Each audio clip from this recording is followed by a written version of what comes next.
பாதுகாப்பு தொடர்பான சட்ட திருத்த முன்வடிவை தாக்கல் செய்கிறார் முதலமைச்சர் மு.க. ஸ்டாலின். தண்டனைகளை கடுமையாக்க வாய்ப்பு.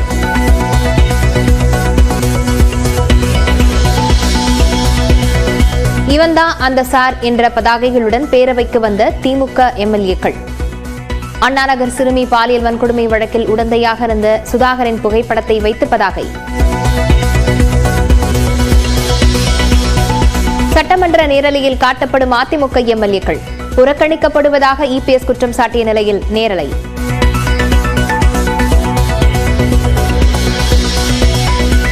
மானமும் அறிவும் இருப்பவர்கள் பெரியாரை இழிவாக பேச மாட்டார்கள் என சீமானுக்கு துரைமுருகன் கண்டனம். சூரியனை எதிர்ப்பவர்கள் சூடுபட்டுத்தான் திருந்துவார்கள் என கனிமொழி காட்டம்.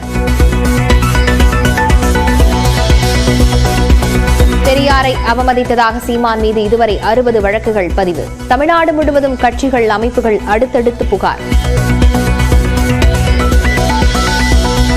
தமிழக ஆளுநர் ஆர்.என். ரவியை நீக்க கோரி உச்சநீதிமன்றத்தில் ரிட் மனு தாக்கல். அரசியலமைப்புக்கு எதிராக செயல்படுவதாக மனுவில் குற்றச்சாட்டு.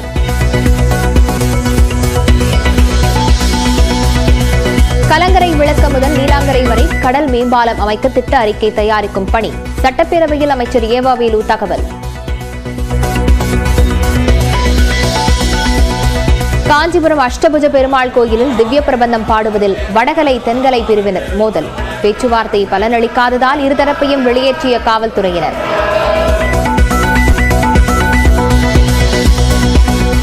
தமிழ்நாட்டில் வைணவ திருத்தலங்களில் அதிகாலையில் களை கட்டிய வைகுண்ட ஏகாதசி விழா.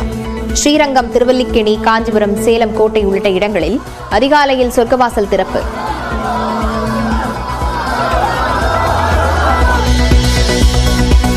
பொங்கல் பண்டிகையையொட்டி இன்று முதல் 4 நாட்களுக்கு சென்னையிலிருந்து 14,000 பேருந்துகள் இயக்கம். முதல் நாளில் 3,500 பேருந்துகளை இயக்க திட்டம். சென்னை எழும்பூரிலிருந்து மதுரைக்கு நாளை பகல் 10:45 மணிக்கு முன்பதிவில்லா சிறப்பு ரயில். விழுப்புரம், திருச்சி, திண்டுக்கல் வழியாக இயக்கப்படும் என அறிவிப்பு.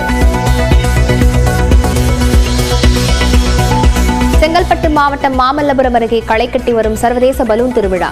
வெப்பக்காற்று நிரப்பப்பட்ட பலூனில் பறந்து மகிழ்ந்த மக்கள்.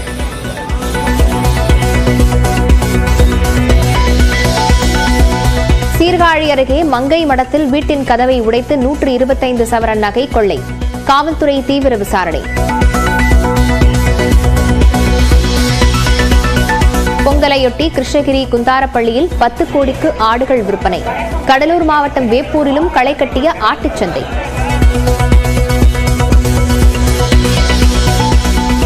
மயக்கும் குரலால் ரசிகர்களை கட்டிப்போட்ட பின்னணி பாடகர் ஜெயச்சந்திரன் காலமானார். திரைத்துறையைச் சேர்ந்த பலரும் இரங்கல். பொங்கல் தொகுப்பை பெறும் வகையில் தமிழ்நாட்டில் இன்று ரேஷன் கடைகள் இயங்கும். வழக்கமான விடுமுறை கிடையாது என்று அறிவிப்பு.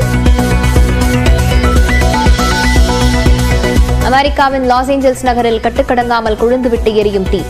1 லட்சம் பேர் வெளியேற்றம், 5 பேர் பலி. ஹாலிவுட் ஸ்டுடியோக்களும் கருகும் அபாயம்.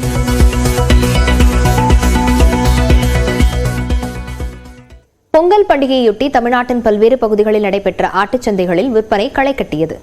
கிருஷ்ணகிரியை அடுத்த குந்தாரப்பள்ளியில் இன்று வாராந்திர ஆட்டுச்சந்தை நடந்தது. பொங்கல் பண்டிகை நெருங்கும் நிலையில் சேலம், தருமபுரி, கிருஷ்ணகிரி, வேலூர் மாவட்டங்களிலிருந்தும் கேரளா, ஆந்திரா, கர்நாடகா ஆகிய மாநிலங்களிலிருந்தும் ஆடுகள் விற்பனைக்கு கொண்டு வரப்பட்டன. வெள்ளாடு, செம்மறியாடு, குறும்பை ஆடுகள் என சுமார் 10,000 ஆடுகள் விற்பனைக்கு வந்தன. இவற்றை வாங்குவதற்காக உள்ளூர் வியாபாரிகள் மட்டுமின்றி பிற மாவட்ட, மாநிலங்களைச் சேர்ந்த வியாபாரிகளும் வந்தனர். 12,000 ரூபாயிலிருந்து 50,000 ரூபாய் வரை ஆடுகள் விற்பனை செய்யப்பட்டன. சுமார் 10 கோடி ரூபாய் வரை ஆடுகள் விற்பனையானதால் வியாபாரிகள் மகிழ்ச்சி அடைந்தனர்.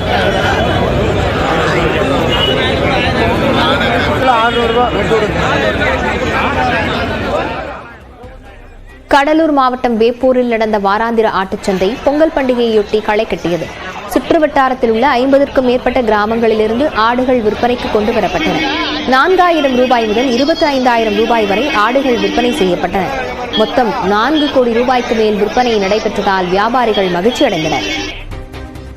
துணைவேந்தர் நியமனத்தில் மாநில அரசின் அதிகாரத்தை குறைக்கும் யுஜிசியின் விதிமுறைகளுக்கு எதிராக முதலமைச்சர் கொண்டு வந்த தனி தீர்மானத்திற்கு அதிமுக உள்ளிட்ட அனைத்து கட்சிகளும் ஆதரித்த நிலையில் பாஜக மட்டும் எதிர்ப்பு தெரிவித்து வெளிநடப்பு செய்தது. பல்கலைக்கழக மானியக் குழு கொண்டு வந்த புதிய விதிகளுக்கு எதிராக சட்டப்பேரவையில் முதலமைச்சர் மு.க. ஸ்டாலின் தனி தீர்மானம் கொண்டு வந்தார். பாவேந்தர் பாரதிதாசன் பாடலுடன் உரையை தொடங்கிய முதலமைச்சர் பள்ளி கல்வியை சிதைப்பதற்காகவே புதிய கல்விக் கொள்கையை மத்திய அரசு திணிப்பதாக குற்றஞ்சாட்டினார். தன்னிச்சையாக துணைவேந்தர்களை நியமிக்கும் அதிக அதிகாரங்களை ஆளுநர்களுக்கு வழங்குவது சரியுமல்ல, முறையுமல்ல. யுஜிசி விதிமுறையை ஏற்காவிட்டால் பட்டங்களை வழங்க முடியாது என பகிரங்க மிரட்டல் விடுக்கப்பட்டுள்ளதாகவும் முதலமைச்சர் குற்றஞ்சாட்டினார். இவர்களாக ஒரு உத்தரவை போட்டுவிட்டு இதனை அமல்படுத்தாத கல்வி நிறுவனங்கள் யுஜிசி திட்டங்களில் பங்கேற்க முடியாது என்று சொல்வது அநியாயம் அல்லவா? அதுவும் பட்டங்களை வழங்க முடியாது என்பது பயங்கரமான மிரட்டல் அல்லவா? யுஜிசி நடவடிக்கை அரசியலமைப்பு சட்டத்தின் அடிப்படை கோட்பாடான கூட்டாட்சி தத்துவத்திற்கு எதிரானது என்று கூறிய முதலமைச்சர் மத்திய அரசு தனது முடிவை மாற்றிக்கொள்ள வேண்டும் என்றும் கேட்டுக்கொண்டார். முதலமைச்சர் கொண்டு வந்த தீர்மானத்தை ஆதரித்து பேசிய காங்கிரஸ் எம்எல்ஏ ராஜேஷ்குமார் இதனை மத்திய அரசு ஏற்றுக்கொள்ள வேண்டும் என்று வலியுறுத்தினார். தீர்மானத்திற்கு ஆதரவாக பேசிய விசிக எம்எல்ஏ ஆளூர் ஷானவாஸ் மத்திய அரசின் செயல் அடாவடித்தனமானது என்று தெரிவித்தார். தீர்மானத்தை மார்க்சிஸ்ட் இந்திய கம்யூனிஸ்ட் மற்றும் பாஜகவின் கூட்டணியில் உள்ள பாமகவும் ஆதரித்தனர்.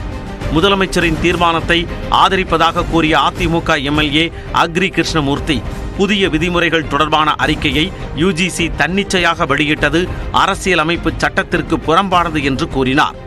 இந்த தீர்மானத்திற்கு எதிர்ப்பு தெரிவித்து பாஜக உறுப்பினர்கள் வெளிநடப்பு செய்தனர். இதையடுத்து முதலமைச்சர் கொண்டு வந்த தீர்மானம் நிறைவேற்றப்பட்டது. யுஜிசி மேற்கொண்ட திருத்தங்கள் குறித்து மாநில அரசுகள் கருத்து கூற அவகாசம் வழங்கப்பட்டுள்ள நிலையில் அதற்குள் தீர்மானம் கொண்டு வந்ததால் வெளிநடப்பு செய்வதாக பாஜக எம்எல்ஏ நயினார் நாகேந்திரன் தெரிவித்தார். உங்களுடைய கோரிக்கை அதில் சொல்லலாம், ஆனால் அந்த டைம் இருக்கு, 5ஆம் தேதி வரை டைம் இருக்கு. ஆனால் இப்பவே இன்னைக்கு அந்த தீர்மானம் வேண்டாம்னு சொல்லி சொல்றாங்க. அதனால நாங்கள் அது சரியான முறையில் இல்லை அப்படின்ட்டு நாங்கள் வெளிநடப்பு செய்வோம். இந்நிலையில் முதலமைச்சர் தனது எக்ஸ் பக்கத்தில் வெளியிட்டுள்ள பதிவில் கல்லூரிகளில் பேராசிரியர்களுக்கு ஊதியம் தருவது முதல் மாணவர்களுக்கான அனைத்து செலவுகளை மாநில அரசு செய்வதாக குறிப்பிட்டுள்ளார். ஆனால் பல்கலைக்கழகங்களுக்கு வேந்தராக இருந்து நிர்வகிப்பதோ எங்கிருந்தோ வந்த ஆளுநர் என்று கூறியுள்ள அவர் இதையெல்லாம் மிஞ்சும் கொடுமையாக துணைவேந்தரையும் ஆளுநரை நியமிக்கலாம் என்று யுஜிசி தன் விதிகளை திருத்துமானால் உயர்கல்வியின் நிலை என்னவாகும் என்று வினவியுள்ளார். உயர்கல்வியில் தமிழ்நாடு முதலிடத்தில் இருப்பதை காண பொறுக்காத வயிற்றெரிச்சலில் நம்மை கீழே தள்ளும் அப்பட்டமான முயற்சியாகத்தான் யுஜிசி விதிகளில் திருத்தம் கொண்டு வரப்பட்டிருப்பதாக சாடியுள்ள முதலமைச்சர் தமிழர்களின் ஒன்றுபட்ட குரலுக்கு மத்திய அரசு செவிசாய்க்காவிட்டால் மக்கள் மன்றத்தையும் நீதிமன்றத்தையும் நாடி வெல்வோம் என்று சூளுரைத்துள்ளார். பெரியார் குறித்த சர்ச்சை பேச்சுக்கு ஆதாரத்தை கேட்டு சென்னையில் சீமானின் வீட்டை முற்றுகையிட முயன்றவர்களை காவல்துறையினர் கைது செய்தனர். பெரியாரின் புத்தகங்களை அரசுடைமையாக்கினால் ஆதாரம் வழங்குவதாக சீமான் தெரிவித்துள்ளார். கடலூர் மாவட்டம் வடலூரில் நேற்று முன்தினம் செய்தியாளர்களிடம் பேசிய நாம் தமிழர் கட்சியின் தலைமை ஒருங்கிணைப்பாளர் சீமான் தாய் மற்றும் மகளுடனான உறவு முறையை கொச்சைப்படுத்தும் வகையில் பெரியார் பேசியதாக அவதூறு கருத்தை தெரிவித்தார். இதற்கு கடும் விமர்சனங்கள் எழுந்துள்ளன. இதையடுத்து பெரியார் குறித்து கூறிய கருத்துக்கான ஆதாரத்தை கேட்டு சென்னை நீலாங்கரையில் உள்ள சீமானின் வீட்டிற்கு தந்தை பெரியார் திராவிடர் கழகத்தினர் செல்ல முயன்றனர்.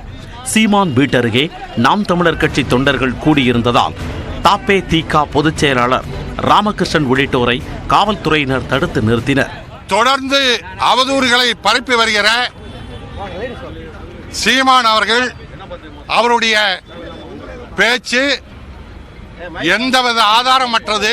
இவர்கள் சொன்ன அந்த கொச்சையான செய்தி பெரியாரால் எந்த இடத்திலும் சொல்லப்படவில்லை. ஆனால் இப்படி அபாண்டமான பொய்யை சீமான் பரப்பி வருகின்றார். எங்கு போனாலும் சீமானை ஆதாரம் தராமல் எந்த இடத்திலும் நுழைய விட மாட்டோம். அப்போது அந்த வழியாக சென்ற நாம் தமிழர் கட்சி தொண்டரின் கார் கண்ணாடி கல்வீசி உடைக்கப்பட்டதால் தபேதிகவினரை காவல்துறையினர் கைது செய்தனர்.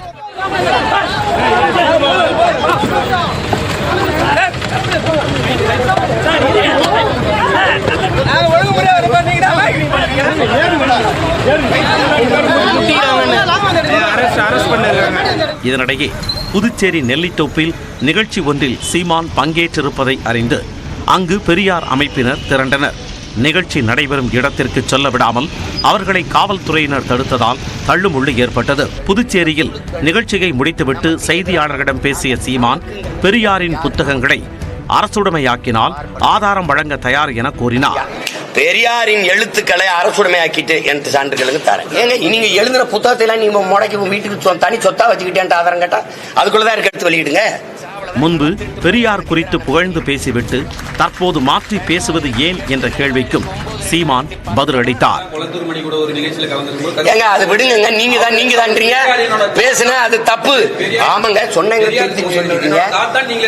ஆமா இப்ப என்ன செய்யலாம் சொன்னேன் அது மாறி பேசல. படிச்சதானே நான் படிக்கிறேன், படிச்சுக்கிட்டே வரும்போது தெளிவு வருது.